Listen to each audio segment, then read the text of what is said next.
नमस्कार मित्रांनो, आपल्या सर्वांचं शेतकरी अपडेट या चॅनलवरती स्वागत आहे। आजच्या या व्हिडिओमध्ये आपण 8 जुलै 2026 रोजीचा हवामानाचा अंदाज, दुपारनंतरचा हवामानाचा अंदाज आपण या व्हिडिओच्या माध्यमातून जाणून घेणार आहोत। तत्पूर्वी तुम्ही चॅनलवरती व्हिडिओवरती नवीन आला असाल तर व्हिडिओला लाईक करा, चॅनलला सबस्क्राइब करा, जेणेकरून अशाच नवनवीन हवामान अपडेट आपल्यापर्यंत दररोजरित्या पोहोचत राहील। आता या ठिकाणी बघू शकता असाल मित्रांनो, बऱ्याचशा भागामध्ये आपल्याला मुसळधार स्वरूपाचा पावसाचा अंदाज आपल्याला हाय अलर्ट हवामान खात्याने जारी केलेला आहे। कोणती जिल्हे कोणती तालुके आहे ते आपण या व्हिडिओच्या माध्यमातून जाणून घेणार आहोत। व्हिडिओला कुठेही स्किप न करता व्हिडिओला शेवटपर्यंत नक्की बघा।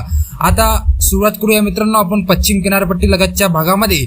आता या ठिकाणी व्हिडिओमध्ये तुम्ही बघू शकता असाल मित्रांनो, मुंबई आहे, त्यानंतर इकडं अलिबाग आहे, बोईसर आहे, त्यानंतर इकडं बघू शकता असाल मित्रांनो माथेरान, लोणावळा, अलिबाग, मुरुड, महाड, दापोली, चिपळूण, रत्नागिरी, राजापूर, कंकावली, सावंतवाडी या प्रदेशामध्ये आपल्याला मध्यम ते मुसळधार स्वरूपाचा पावसाचा अंदाज आपल्याला दुपारनंतर बघायला मिळणार आहे।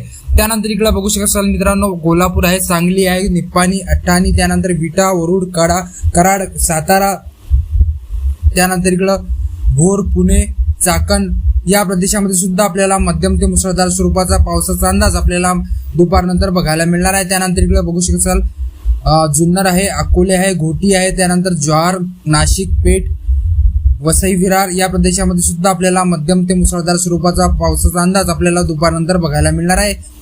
हा अंदाज तुम्ही लक्षात ठेवा मित्रांनो। नाशिक जवळ तर नाशिक आहे, मनमाड आहे, मालेगाव आहे, त्यानंतर चाळीसगाव या प्रदेशामध्ये आपल्याला फारसा पाऊस दिसणार नाही।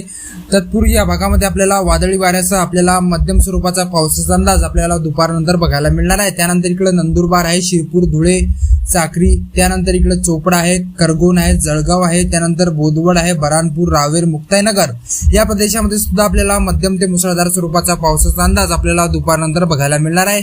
त्यानंतर इकडे चाळीसगाव आहे, श्रीरामपूर आहे, छत्रपती संभाजीनगर, पैठण, अहिल्यानगर या प्रदेशामध्ये सुद्धा आपल्याला काही प्रदेशामध्ये आपल्याला मध्यम स्वरूपाचा पावसाचा अंदाज आपल्याला दुपारनंतर बघायला मिळणार आहे। त्यानंतर इकडे बारामती, दौंड, इंदापूर, त्यानंतर इकडे जामखेड आहे, त्यानंतर बार्शी, पंढरपूर, सोलापूर, सांगोले, त्यानंतर इंदी, नलदुर्ग या प्रदेशामध्ये आपल्याला मुसळधार स्वरूपाचा पावसाचा अंदाज आपल्याला दुपारनंतर बघायला मिळणार आहे। त्यानंतर इकडे बसव कल्याण आहे, त्यानंतर लातूर, औसा, उदगीर, त्यानंतर अहमदपूर, परळी वैजनाथ, त्यानंतर कैज, माजलगाव, बीड, बार्शी, धाराशिव या प्रदेशामध्ये सुद्धा आपल्याला मध्यम ते मुसळधार स्वरूपाचा पावसाचा अंदाज आपल्याला दुपारनंतर बघायला मिळणार आहे। त्यानंतर इकडे परभणी आहे, जिंतूर आहे, मंठा आहे, त्यानंतर परतूर, हिंगोली, शेनगाव, नांदेड, भोकर, भैसा, उमरखेड, नायगाव, त्यानंतर इकडं मुखेड या प्रदेशामध्ये सुद्धा आपल्याला मुसळधार स्वरूपाचा पावसाचा अंदाज, विजांचा कडकडाट आपल्याला दुपारनंतर बघायला मिळणार आहे।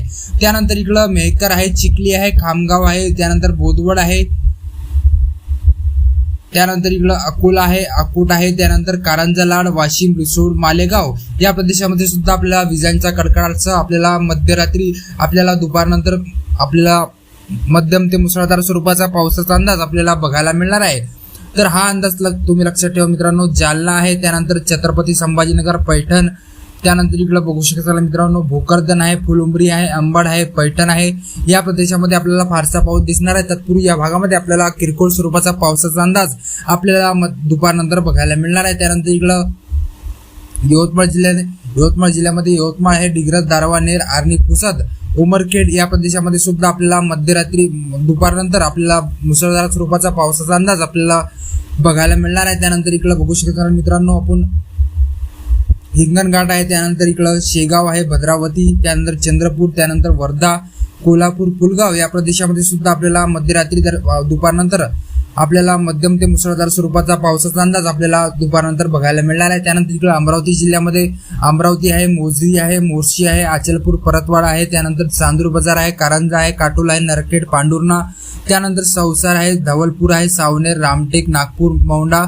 उमरेड या प्रदेशामध्ये सुद्धा आपल्याला दुपारनंतर मध्यम ते मुसळधार स्वरूपाचा पावसाचा अंदाज आपल्याला बघायला मिळणार आहे। त्यानंतर इकडे भंडारा आहे, तिरोरा आहे, तुमसर आहे, त्यानंतर साकोली, अर्जुनी, मोरगाव, ब्रह्मपुरी, त्यानंतर गोंदी आहे, घोटी आहे, डोंगरगड आहे, देवरी आहे, राजनंदनगाव आहे, अंबागर, चौकी, कोरची, मोहला या प्रदेशामध्ये सुद्धा आपल्याला दुपारनंतर 8 जुलै दुपारनंतर आपल्याला मध्यम ते मुसळधार स्वरूपाचा पावसाचा अंदाज आपल्याला दुपारनंतर बघायला मिळणार आहे। तर ही होती मित्रांनो 8 जुलै दुपारनंतरचा हवामानाचा अंदाज। तुम्हाला जर व्हिडिओ आवडला असेल व्हिडिओला लाईक करा, चॅनलला सबस्क्राईब करा। धन्यवाद। जय हिंद, जय महाराष्ट्र मित्रांनो।